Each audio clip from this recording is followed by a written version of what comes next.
ahead of his scheduled trip to Washington. Netanyahu is set to meet US President Donald Trump on Monday with key issues on the table, chief among them efforts to secure this ceasefire in Gaza and a possible hostage deal with Hamas. According to a statement from Herzog's office, the president emphasised the urgency of the moment, calling on the Prime Minister to carry with him what he described as an important mission, advancing a deal to bring all our hostages home. President Herzog voiced full support for what he acknowledged could be difficult, complex and painful decisions, adding that he trusts the security establishment and cabinet to rise to the challenge just as they have in the past.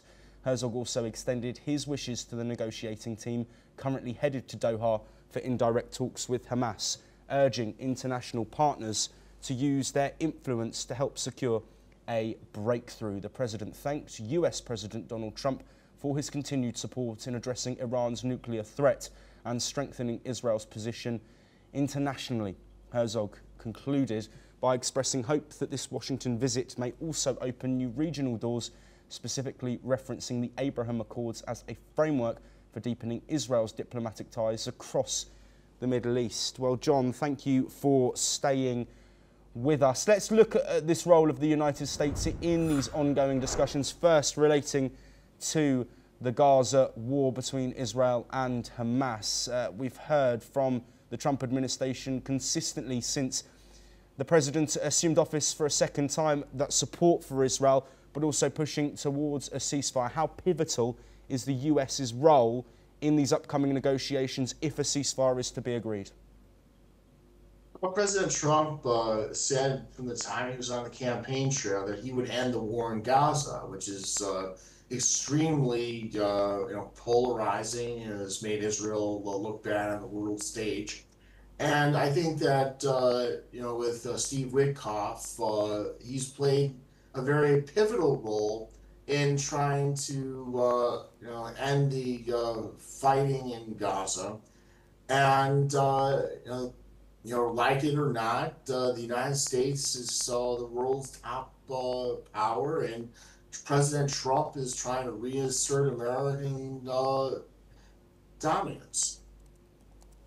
Yes, John, and just very briefly before we do move on, let's talk about that relationship between the US and Israel. How significant is that moving forward, and how might that develop after Benjamin Netanyahu's visit to Washington? Well, I think that we showed that the president showed in the run-up to the war with Iran that he was able to put a ruse saying that there's tension between Washington and Jerusalem, but there isn't any. I think that President Trump will work on Netanyahu to end the fighting and to come to some sort of solution. I mean, some of the things that have been mentioned have been the creation of, say, an Arab League governance over Gaza with Saudi Arabia and other Arab countries assuming control of the territory. But I think that there's no disagreements between Trump and Netanyahu at this point. Yes, and John, staying with us once again, we're going to stay in the Gaza enclave and intensifying violence